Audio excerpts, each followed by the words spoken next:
ඒ සංඥා වෙනස් කර කර යන්න ඔහොම ගිහිල්ලා මේ ධර්මයේ උපරිම සාරය හරියට ගත්ත තැනකදී සංඥා නිරෝධයක් ඇති කර ගන්න පුළුවන්. ඒ වගේම ඇති වෙනවා. ඊට පස්සේ හොඳයි.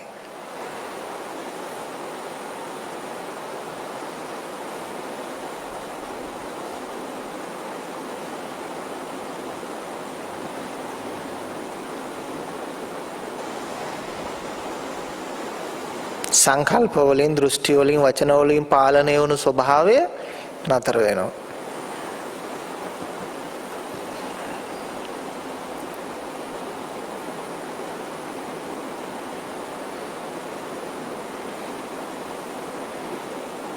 මනසේ කිසිම දෙයක් තියාගන්නේ නැහැ. පුණ්‍යාභි සංඛාරات නැහැ, අපුණ්‍යාභි සංඛාරات නැහැ.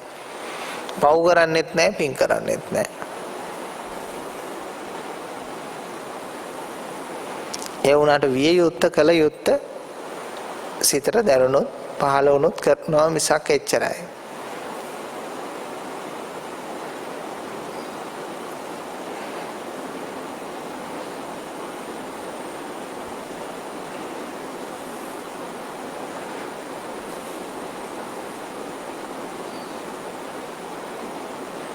ඉතින් ලොකුම විය යුත්ත හැටියට ධර්ම අවබෝධය කෙනෙක් දකින්නේ කෙනෙකුට මේ ආහාර පාන කෑම බීම අරමේව දෙනවට වැඩිය මේ සද්ධර්මයේ දෙන එක තමයි වඩාම ලොකුම දානය කියලා. සබ්බ දානං ධම්ම දානං ජිනාති කියලා. මට මතකයි ඒක මිනිස්සෙක් ආවා මේ ගෙඩි පිළිකාවක් හැදිලා ඇඟ පුරාම ගෙඩි පිළිකා කියලා જાතියක් තියෙනවනේ පිළිකාවක් හැදිලා. ඒ මිනිස්සයා දුප්පත් මිනිස්සෙක් ආවම හැම වතාවකම අපි දෙනවා ලොකු shopping bag එකක පුරවලා දෙන්න පුළුවන් ඔක්කොම දාලා ඒක දෙනවා ගෙනියන්න. ඉතින් මේ මිනිස්සයා මේක පුරුද්දක් කරගෙන හැම මාසෙකම එනවා මේක ගන්න. අන් දවසක් මොන දිහා බලාගෙන ඉඳලා මං කිව්වා අද මං තමුන්වහන්සේට 7-5ක් දෙන්නේ නැහැ. කියලා එක් කරගෙන ගිහිල්ලා ඉවරලා පොඩි අපිට අනුශාසනා කරන්න තියෙන පොඩි භාවනා මධ්‍යස්ථානයේ කුටියක් කෙනෙක් එක උපදෙස් දෙනවා නම් ඒ උපදෙස් දෙන කුටියට එක් කරගෙන ගිහිල්ලා විවෘත කුටියක් මෙයාට මම විනාඩි 45ක් විතර බණ කිව්වා. කාටද මේ ගෙඩි පිළිපාවක් තියෙන යාචකයෙක් කියන්න බෑ බුලන්නෙක් වගේ කෙනෙක් තමන්ගේ දරුවා එහෙම පෝෂණය කරගන්න ඕන කෙනෙක් මම බණ කිව්වා. මේ මිනිස්සයා කියපු කතාව හැමෝටම හරි වැදගත් වෙයි. මේ මිනිස්සයා කියනවා ස්වාමීන් වහන්සේ වෙනද දෙන දේවල් සතියෙන් දිරලා යනවා කිව්වා. ඒත් ඔබ වහන්සේ මට අද දුන්නු දේ ජීවිත කාලෙම දිරන්නේ නැහැ කිව්වා. එතකොට මම වැඩිම දේ දීලා තියෙන්නේ මිනිස්සෙට මොකද්ද? එයා කියනවා ස්වාමීන් වහන්සේ එදායින් පස්සේ මගේ තිබුණු මානසික වේදනා පීඩන නැතුව ගිහිල්ලා මගේ අර ගෙඩි තුවාල පවා වේලුණා කියනවා.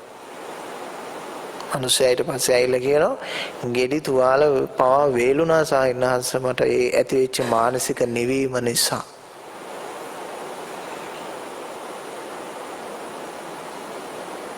දවසක් ඔය නුවර පැත්තේ වැඩම කරද්දී නිට්ටඹු ප්‍රදේශයේදී මේ මිනිස්සයා පාර ආයෙත් දැකලා මට වාහනේ ඉද්දි මට එක සැරයක් වැන්දා දැක්ක බිම ඉඳගෙන පාරේ ආයිනේ ඉඳගෙන ඊට පස්සේ දැක්කේ නැහැ.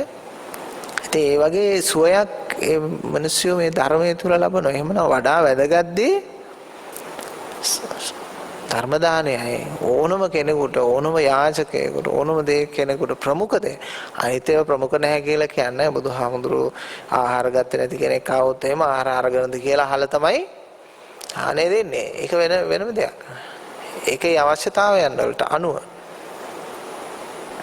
නැත්තම් බඩගින්නෙන් ඉද්දී අවධානය වෙන පැති වලට යොමු වෙනවා. ඒකයි අපි මෙතනත් අපි මතක් කරන්නේ නිශ්ශබ්දතාවය ආරක්ෂා කරගන්න වගේ දේවල් මතක් කරන්නේ ඒක අනිත් කෙනාගේ අවධානය හැරෙන්නේ නැති වෙන විදියට.